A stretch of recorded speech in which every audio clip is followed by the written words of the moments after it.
Linguistics Behind the Scenes. What you always wanted to know about language and how to explore it. With Christina Sanchez-Stockhammer and Dominic Piazza.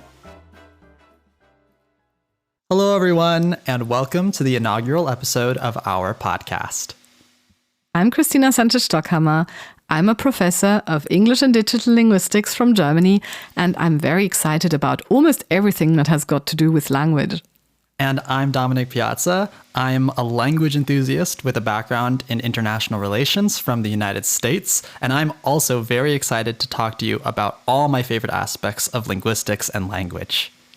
And in addition, you're going to get a behind-the-scenes tour of research in digital linguistics, in English linguistics, in all kinds of research that has got to do with language. And we're very happy to show you around and show you the things that you may not get to see or hear anywhere else. Indeed, we couldn't be happier. This is just our one of our favorite subjects to talk about. And Christina, how are you today? I'm fine, and you? I'm doing pretty well. You know, I've been playing this new Indiana Jones game, and I must say I find him quite inspirational, right? He speaks so many languages with this really deep knowledge, and he travels all around the world to solve these mysteries. I want to be like him. Yeah, he's really cool, even though some archaeologists might say he destroys a bit too many archaeological remains in the process of actually finding treasures. But of course, it's lots of fun. And I have to say, I'm a huge Indiana Jones fan. And he also inspired my own app, Bridge of Knowledge, which I will talk about in another installment of this podcast. Aha, you're probably right. I suppose it wouldn't be a good action movie without the cave collapsing in on him every single time he finds the special artifact. But you're right, it might be a little bit too destructive for modern sensibilities. But you know, Indiana Jones is a George Lucas production, and George Lucas likes to do a lot with language. He has another very famous movie series, one might say, Star Wars, which has aliens and all sorts of different species and language. And Christina, I think you recently did some research on the language of Star Wars. Yeah, I did, because I'm a huge Star Wars fan myself. I actually motivated myself to study for my A-levels by allowing me to have some Star Wars stickers every now and then. Oh, that's wonderful. Star Wars stickers. That's wonderful. I am also a very big fan. And actually, I'd like to know the age-old question. Which order do you think the film should be watched in? Do you think you should watch them in release order, or do you think you should watch them in the numbered order? Well, I'm personally a huge fan of the middle trilogy, the original Skywalker trilogy. So I would start with part 4, then part 5, then part 6, then part 7, 8, 9, which I really enjoy very much as well. And then end with 1, 2, 3. You know, what about you? I think I'm inclined to agree with you. And I think the prequels are more enjoyable when you know everything that happens later. But, you know, on the subject of order and how we structure things, putting the back in the front or the front in the back, there's a certain character who speaks in a very unique manner. Yoda. Definitely. What do you think of Yoda? I think Yoda is fascinating. People quote Yoda all the time, and very often when people use an unusual sentence structure, there are references to Yoda. Oh, yeah, you're absolutely right. Yeah, or Yoda speak or Yoda talk. And, you know, Star Wars is such an absolute behemoth of pop culture that it's really fascinating the way it's permeated our mainstream culture. Absolutely, and even our language. I mean, if you think about words like Jedi, lightsaber, Yoda, Padawan, or even the expression to the dark side, they are very often used in contexts that have nothing to do with Star Wars. And that is what my research was about. Yeah, it's cool. Have you ever been using these words in any ways that are probably not directly making an allusion to the films themselves? Oh, certainly, absolutely. I mean, especially when it comes to the dark side, I kind of figured that maybe this phrase already existed in English and that maybe George Lucas just drew inspiration from that. Yeah, I mean, the dark side, the light side. So this idea of darkness being related to evil and of the light being related to something positive. I mean, that has been around for ages. I mean, it's a very traditional idea. And it's an idea, it's a metaphor, which also makes sense if you think about it, because when it's dark, it's more difficult for you to do things. Yes. You might bump into objects, so it's obvious why it's better if there is light. So it really makes sense.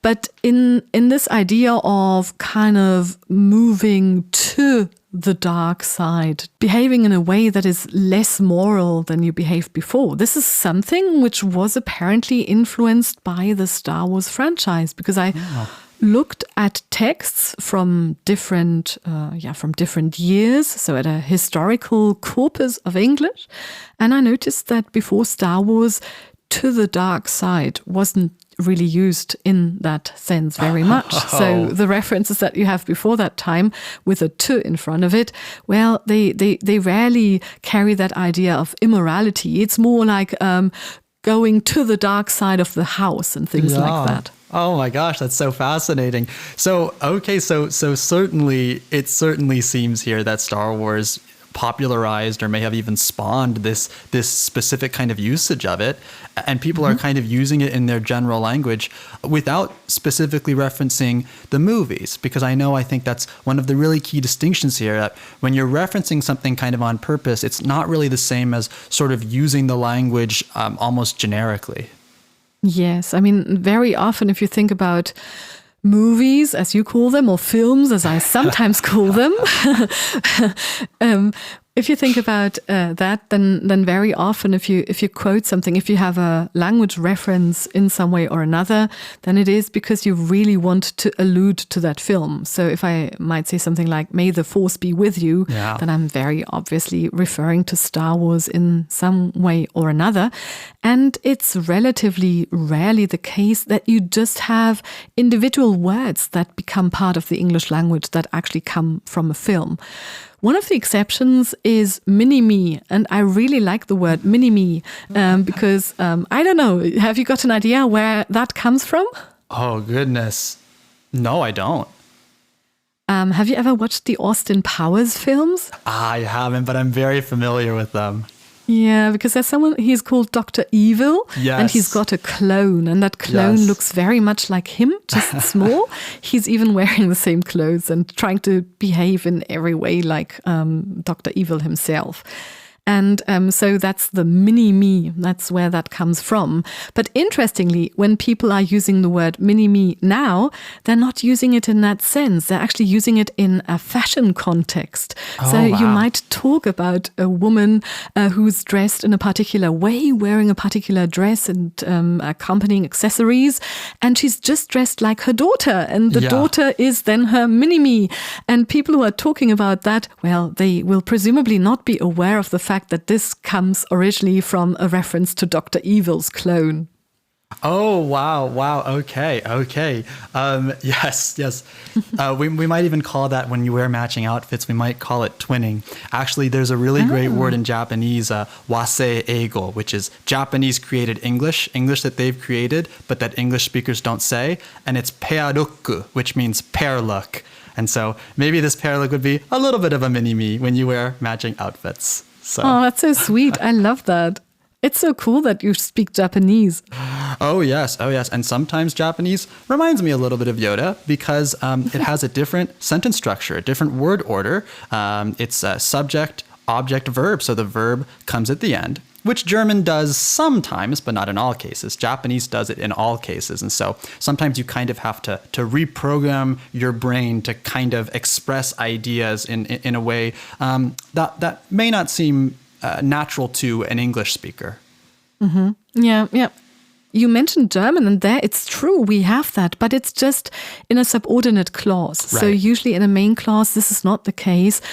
So I could say, okay, it's not the standard. It's just like, special cases, subordinate clauses. But of course, these are also quite common. So to give you an example, weil ich Linguistik liebe. Yes. Yeah? Because I linguistics love. Yes. Yeah? So you wouldn't say because I love linguistics, but because I linguistics love. But of course, this is something which you would use after an introductory part of the sentence, which makes it clear that this is a special one, a subordinate one. So, for example, I'm doing this podcast because I love linguistics. Yes, exactly. In Japanese, I think you would have to essentially say, I love linguistics, so I'm doing this podcast, essentially. So everything has to be kind of structured differently. But yeah, you're right. When it comes to German, and the linguistic classification, we might say that it's subject, verb, object, but with a significant asterisk. That's a little bit of a joke of it in the language learning community.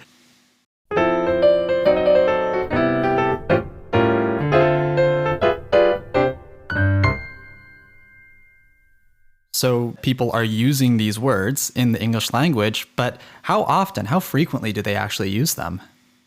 I would say more often than I expected. I mean, I didn't check on every word. So, I mean, there's some words like TIE fighter that probably are less frequently used. But at least if you look at those words that are recorded in the Oxford English Dictionary, which I love, by the way, one of my favorite dictionaries. The word Jedi is used, let me think, once every 4 million words. Now, what does that mean? I wanted to make sure that I knew if that was a lot or not. And so I checked in the same corpus, and I found that other words with a similar frequency were dizzy. So when you're dizzy, when you're nauseous. Yeah. And also the word jewel, like jewelry, that rings that you're wearing. So I was really surprised that Jedi is as common as these two words, which are very general language words. So if you think about it in perspective. Yeah, definitely. To do this research, you said you used a corpus, corpora. What is that tool? How does that work? So a corpus is a collection of texts, a digital collection of text. You could think about it like having lots of Word documents on a computer, and you just search them. So it's a bit like a Google search. Yeah. Exactly. And so the nice thing actually is that in contrast to a Google search where you get those different hits underneath each other with a bit of context, there's special tools like AntConc, for example, which is produced by Lawrence Anthony. That's why it's called AntConc, an Anthony concordancer. Oh, nice. It's a concordancing It's one of those syllabic abbreviations. I love that. Those are very popular in languages like Russian. They love syllabic abbreviations. Nice. Yeah, and also in the east of Germany, by the way, you find a lot of syllabic abbreviations. Oh, very nice. Very nice. In Chemnitz, for example, you find different local institutions like the Ravema-Gebäude, which is a building where the syllables also refer to the to the full expression, which I can't reproduce here, but I know it's one of those syllabic abbreviations. Oh, that's cool. But in any case, so that concordancing tool is very, very helpful. And it's also free, by the way. So anyone interested in it could just use it. And so this concordancing tool allows you to search for certain words or also patterns in a text. So you might look for the word side or the two words dark side, and then you just try to see what comes in front of it or to the dark side. So that's what I did. So I searched for to the dark side, and then I tried to see, okay, what occurs to the left of it, for example. Wow. And then you just sort it. That's a nice thing. So you get it neatly underneath each other, and by sorting those different hits that you find, you can get an overview of what types of context a certain word or expression occurs in, and that's extremely helpful if you try to form generalizations about language, like we linguists try to do all the time. Yeah, very cool. So it's a lot more powerful than just a simple Control F. These are some really granular tools that you have here. That is awesome. That is awesome. So we've established that there's this difference between maybe trying to specifically reference the movies and maybe using these words, this language kind of more generically without specifically referencing Star Wars. And it's this latter category which we might say is more interesting. So when it comes to kind of references versus innovation, what did you find there? I found that actually there's a lot of innovative uses of words from Star Wars in the English language. So among the examples that I looked at, I found that over a third are actually contexts where Star Wars is only mildly alluded to, if at all. So, for example, someone might be called a finance Jedi. Or in the context of dating, someone might tell another person, this is how it's done, young Padawan, you know? And so, obviously, I mean, there is this allusion to Star Wars, but you don't necessarily have to think about Star Wars while using it in that context, because it's got nothing to do with the films themselves. And so here a word like Padawan is used in the sense of an apprentice or a person who you are showing the ropes to, basically. And you often get that. Also, I mean, Yoda is used in the meaning of a mentor. So sometimes people talk about wanting to meet their Yoda. And if you talk about wanting to meet your Yoda, well, the use of your here already implies that it's a more general meaning. Yes. And that it's not just the person or the character of Yoda, but this idea of a mentor. Oh, that's excellent. Well, I would very much like to become a language Jedi. For now, I might remain a Padawan, but we'll see if the Force is with me. Ooh, probably you already are. Oh, thank you. What initially gave you the idea to investigate this? Actually, one of my students. I was teaching a translation class, and we were translating a text about Dickens World, which is a theme park. I think it closed in the meantime. And I mean, what would you imagine a theme park about Dickens to be like, Dominic? What would you expect? I would imagine it would be themed around A Tale of Two Cities and many of his famous works. Mm-hmm. And of course, if you think about the kind of general attitude, the general spirit of the theme park, apparently it was relatively dark. So in the text they said that it felt like Disney turned to the dark side. Ooh. And then my student asked me when we were translating this, do you think this is a reference to Star Wars? And I said, could be, but I'm not 100% sure about that. And that got me thinking about Star Wars as a potentially interesting topic for linguistic research. And then I tried to see if there's other words expressions, words that might have entered the English language in the meantime. And I really like this idea because if you think about the Star Wars films, what really makes that universe special is that it's a used universe. So it's not all shiny science fiction. Yeah. But the different spaceships, etc., they're all very used. Yeah. And so you're trying to kind of transmit this idea of this is familiar in a certain way. And so I quite like this idea that therefore it's relatively easy for those Star Wars words, at least to a certain extent, to enter our universe because somehow it feels familiar. Well, not in everything, of course, but yeah. It's a long time ago. A long time ago in a galaxy far, far away. Yes. And this is so cool because, Star Wars, pop culture, entertainment, it's so cool that it actually has some very real scientific merit for these types of investigations, these types of scientific inquiries. I think this is totally fascinating. Mm-hmm, absolutely. And I mean, if you think about science fiction, sometimes inventions that were just shown in science fiction films in the end became reality, So it's not just interesting from the linguistic perspective, but of course also from the perspective of inspiration. I think quite a lot of researchers actually do take inspiration from science fiction when they're developing, new devices, for example. Well, Star Wars is certainly hugely successful, but we know that not everyone has seen the movies. Sometimes it can be very surprising. If you meet someone who hasn't seen any of the movies, you kind of wonder, oh my gosh, where have you been? It's such a huge part of our culture. So what did you find? Do people actually have to know the Star Wars movies or have to have seen the Star Wars movies to be using this type of language? Not necessarily. I mean, there are some people who haven't watched the Star Wars films, but they still know what a Jedi is. Ooh. I asked my mother, because I know she didn't watch the Star Wars films, and I asked her, by the way, do you know what a Jedi is? And she said, of course I do. And I said, well, I just wanted to ask because I know you didn't watch the films, but she did. And the same applies to some friends of mine, because the interesting thing about lightsabers, for example, is that they don't just exist as an idea. They also exist in the real world.